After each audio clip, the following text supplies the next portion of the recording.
이재명 민주당 대표가 이제 최근 비명계, 이게 진짜 비명계입니다. 비명계 인사들과 연쇄 회동 나서고 있는데 이제 오늘은 김동연 경기지사를 또 만납니다. 김경수 전 지사를 시작으로 박용진 전 의원, 김부겸 전 총리, 임종석 전 실장에 이어서 5번째입니다. 어제는 이제 비명 행사의 대명사였던 임종석 전 실장을 만나서 원팀도 강조했고 그 분위기는 굉장히 화기애애했습니다. 두 분이. 그런데 미묘한 긴장감도 있었습니다. 쓴소리 많이 하겠다. 임 전 실장이 그러면서 이 말을 했습니다. 이재명을 넘어서기 위해 노력하는 분들을 성원하고 지지할 생각이다. 자, 이재명을 넘어서기 위해 노력하는 분들을 성원하고 지지할 생각이다. 그러니까 이재명 대표는 지지할 생각이 없다. 그런 뜻입니까? 난 이재명 지지 안 해.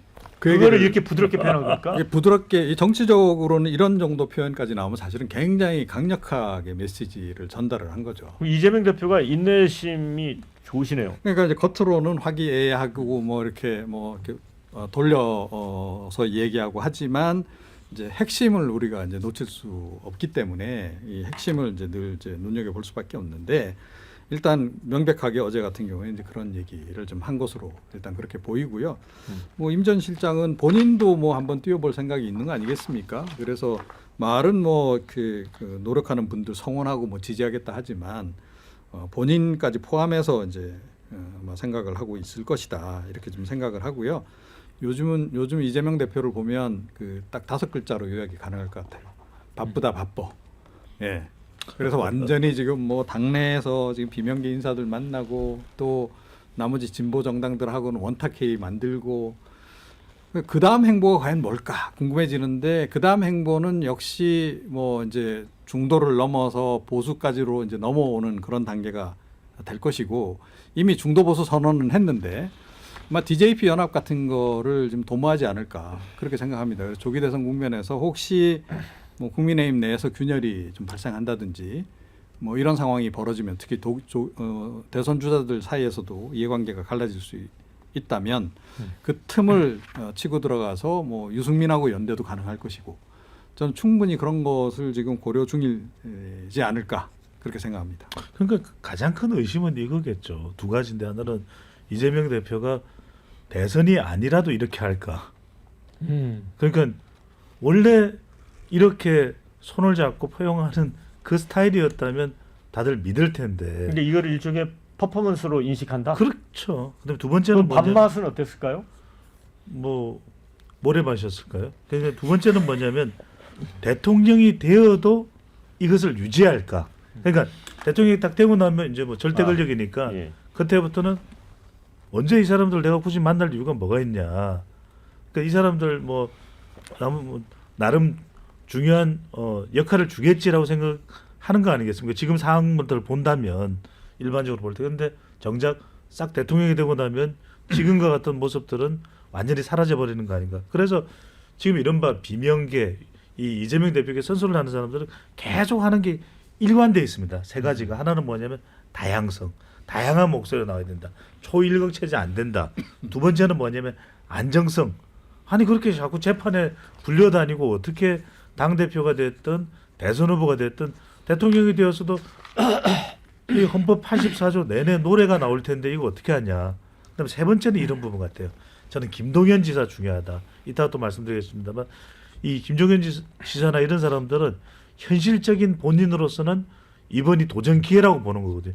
나에게 당함이 있다 생각 안 합니다. 그러면 이 김부겸 전 총리 그 못을 박을 건 임기 개헌으로 몰아가자. 그러면 2028년 국회의원 선거와 함께하는 임기 단축 개헌 이거는 거부 못할 거야. 이런 어떤 좀 압박이 있는 거죠. 근데 제가 그 예전에 98년도에 이제 당시 한나라당 이회창 총재의 거기를 이제 출입을 했던 정치부 기자였는데 그때 박근혜 부총재하고 이제 갈등이 있었어요. 근데 그 두 분이 점심을 먹었습니다. 제 그 얘기를 듣고 박근혜 부총재 방에 달려갔어요. 밥맛 어땠습니까? 그랬더니 모래알 씹는 맛 이렇게 했거든요. 근데 그 다음날 탈당했어요. 근데 이제 밥맛은 뭐 좋았다니까 뭐 그런 정도까지는 아닌 것 같고 예, 다만 이 댓글에 이런 게 있는데 확인이 되나 모르겠습니다. 그래서 김동연과는 오늘 다행히 밥 안 먹는답니다. 차단해라. 이게 확인이 되는 얘기입니까? 아니 근데 제가 볼 때는 저는 이게 진짜 신경전이라고 생각하진 않습니다. 이재명 대표의 민주당 일극 체제는 이미 완성이 돼 있고 그 전에 신경전 뭐 그 김경수 전 지사도 한번 했었어요. 근데 그리고 한번 하고 나서 그 다음에 후속타가 붙나요? 별로 뭐 붙질 않아요. 지금 그 임종석 전 의원만 하더라도 과거에 이제 그 공천 과정에서 본인이 또 배제되지 않았었습니까? 그런 과정에서 그래도 한번 만나가지고 나 한번 그 이재명 대표한테 성질 부려서 이 정도는 돼야 본인 체면이 사는 거니까 그래서 저는 이거는 약속 대련이라고 생각합니다. 임종석 이분이 만약에 지속적으로 후속해서 계속 이 부분을 문제 삼는다 하면 몰라도 이거 가지고는 아직은 약속 대련 수준을 벗어난 걸로 보이진 않아요. 네. 자, 김동연 지사하고 이제 차단회를 하는 이유는요. 뭐 밥맛 때문에 그런 게 아니라 시간 때문에 바쁜 거예요. 이재명 대표가. 그렇답니다. 아니 뭐 저는 정치를 평가할 때는 행위를 놓고 해야 된다고 생각하거든요. 가령 이 행위가 나는 못 믿어. 진정성이 없을 거야. 나중에는 또 달라질 거야.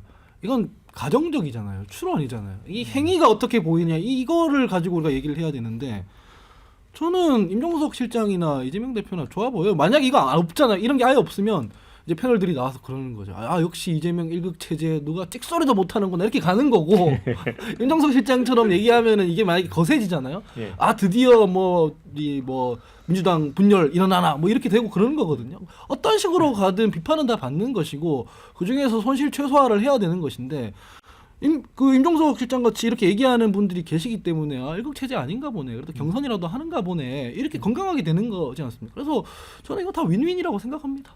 그러니까 이제 과거 이제 그 이 윤석열 대통령이 뭔가 이제 불통에 대한 논란이 많았잖아요. 거기에 비하면 이재명 대표가 이렇게 대책점에 서 있는 그런 분들을 만난다는 건 뭐 굉장히 잘하는 일 같습니다. 전략이 자, 댓글 중에 이런 게 있습니다. 통합행보의 연일 또 정책화도 던지면서 지금 가장 바쁜 이재명 대표. 뭐 칭찬 같기도 합니다. 이런 의견이 있고요. 자, 임종석 경선 기회조차 안 준 건 이재명도 얼마나 나쁜지는 알아야 함. 이런 아니 근데 주셨습니다. 자, 그리고 네. 자, 김동연 경기도지사 일 열심히 하면서 이재명 지켜주고 도와줘야 한다. 그러니까 좀 그러지 말라. 김동연이 대통령 임기 단축 개헌 확실히 요구해야 된다. 지금 이 개헌 이 얘기를 해주셨기 때문에 김동연 지사는 3년을 하겠다는 거잖아요. 그걸 이제 걸자는 얘기예요. 오늘도 아마 그 문제를 제기할 것 같고 어제 대구에서는 계엄 대못 개헌을 해야 된다라는 또 주장까지 했습니다. 평론가님.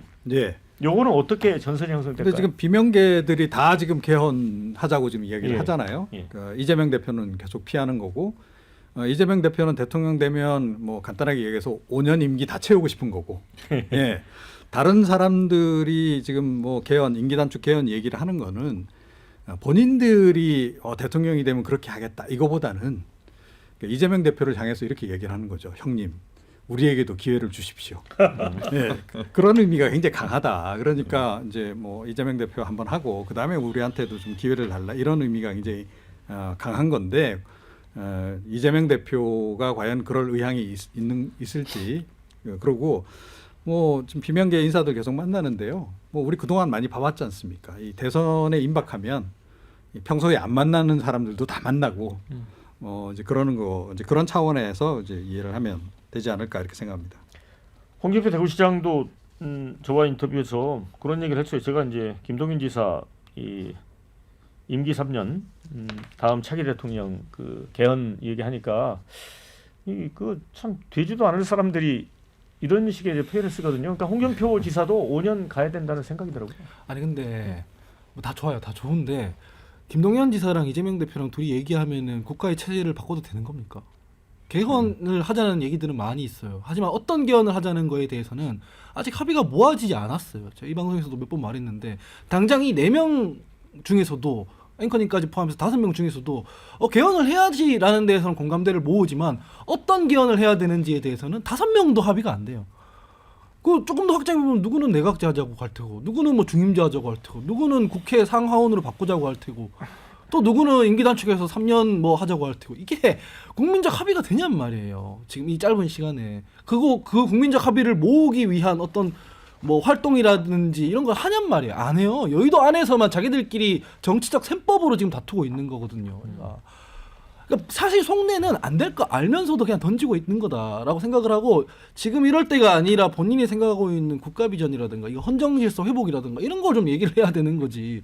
거기에 대한 청사진이 없으니까 진짜 할 말 없을 때마다 꺼내는 무슨 동네 뭐처럼 개헌 얘기를 꺼내고 있는 거거든요. 되게 무책임한 태도라고 저는 생각합니다. 근데 이재명 대표는 이제 일관되게 지금은 이제 내란 극복에 이제 힘을 모아야 된다 이런 입장이고 또 그런 생각에서 보면 원영수 단장님 이게 이제 국힘도 그렇고 요 이제 뭐 비명계 쪽 이런 데서 개헌을 자꾸 꺼내는 게 조금 이제 시선을 흐트리는 부분은 있는 거 아니에요?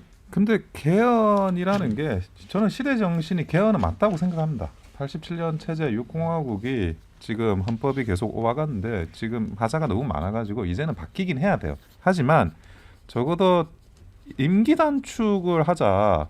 그 개헌을 주장하는 사람이 그분이 대통령 돼가지고 임기 단축을 저는 그 지킬 가능성은 0%라고 생각을 하고요. 저번에 이제 배종찬 소장님 말씀하신 대로 이번엔 5년을 하고 그러니까 그 다음에 뭐 4년 중임제를 전제로 해서 첫 임기를 조금 짧게 가져가고 임기를 맞추기 위해서 그 사람이 다시 출마를 할 수 있는 그 정도를 하면 저는 그 합리적으로 이건 제 개인 개헌에 대한 합리적인 생각이라고 저는 그 느껴지고 그래서 개헌 논의 자체는 하는 게 이번에 대선에도 핵심이 될 것 같기는 합니다. 예. 제가 잠깐 지금 댓글이 두 개 의미 있는 게 올라왔는데 이재명 대표의 통합 행보와 관련된 거 그다음에 임기 단축 개헌 그런 겁니다. 이걸 좀 참고를 하셔서 패널들이 말씀을 해주셨으면 좋겠습니다. 박용진 의원 점수 말하면서 동료들이 빵점 줬다고 비웃었던 게 아직도 안 잊혀진다. 이런 얘기가 있습니다.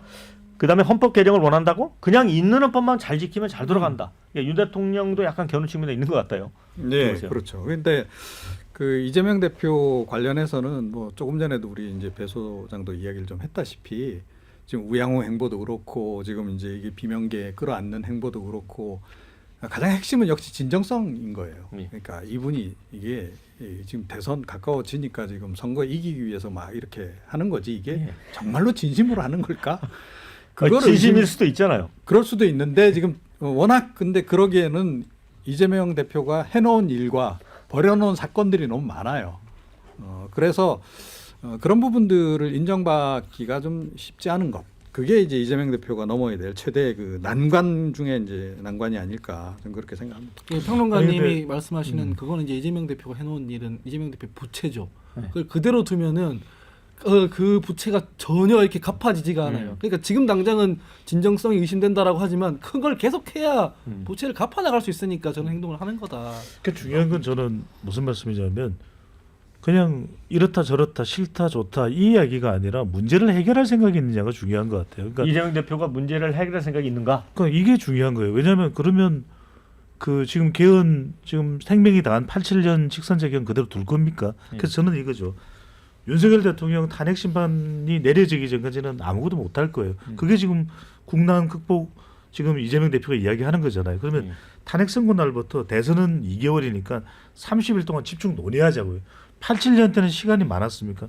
연금 개혁은 시간을 그렇게 줬는데 해결이 됐습니까? 해결하려고 생각하는 게 중요하다. 그래서 저는 대선 때 30일 논의하고 그 다음부터는 30일간은 대선에 집중해야 되니까 조기 대선이 있다면 그럼 대선 때 이걸 넣으면 돼요. 국민투표로 어떤 대통령 권력 구조를 원하느냐. 대선 때 국민투표를 넣고 그럼 이걸 이번에 이 대선 때 당선되는 대통령부터 적용할 거냐, 이 다음 대통령부터 적용할 거냐, 그걸 국민한테 물어보면 되죠. 그럼 답이 나오잖아요. 그래서 저는 그렇게 문제 해결할 수 있는 방향으로 가면 된다라는 말씀드립니다. 저는 임기를 3년으로 하자는 주장을 많이 하는데 임기 단축을 다음 대통령을 근데 3년 하면 취임하자마자 레임덕이고 3년 동안 아무것도 못합니다. 그러니까 그거는 뭐 개헌하면 좋은데 또 개헌까지도 제대로 국민적 합의가 안 돼서 뭐 잘 안 된다고 하면 레임덕에 개헌은 안 되고 이거 국민들한테 굉장히 큰 손해가 나는 그런 제안이라고 보여집니다. 네. 제가 다른 방송에서 안 다루는 얘기 하나 할게요. 제가 개헌하지 말자는 게 아니에요. 정치를 좀 진지하게 하라는 얘기고 이 얘기의 근거가 뭐냐면 국민투표 하면 된다고 하셨잖아요. 예. 국민투표법이 2014년도에 헌법재판소에서 헌법 불합치 받았어요. 음. 그러니까 국회에서 그걸 개정해서 치유를 해줘야 되거든요. 예. 안 하고 있습니다. 음. 그러니까 헌법은커녕 법률안 개정이 헌법에 맞지 않아 가지고 헌법재판소에서 그거를 개정하라고 했는데 그거 하나 합의해서 안 하고 있는데 이 얘기는 하나도 안 다루는 사람들이 제도적으로 못 해요. 대선 기간 동안 이 법 때문에. 근데 뭐 여기저기서 개헌 이렇게 하자 저렇게 하자 떠든다는 게 되게 진지하지 못한 태도라는 거예요. 제가 봤을 때는.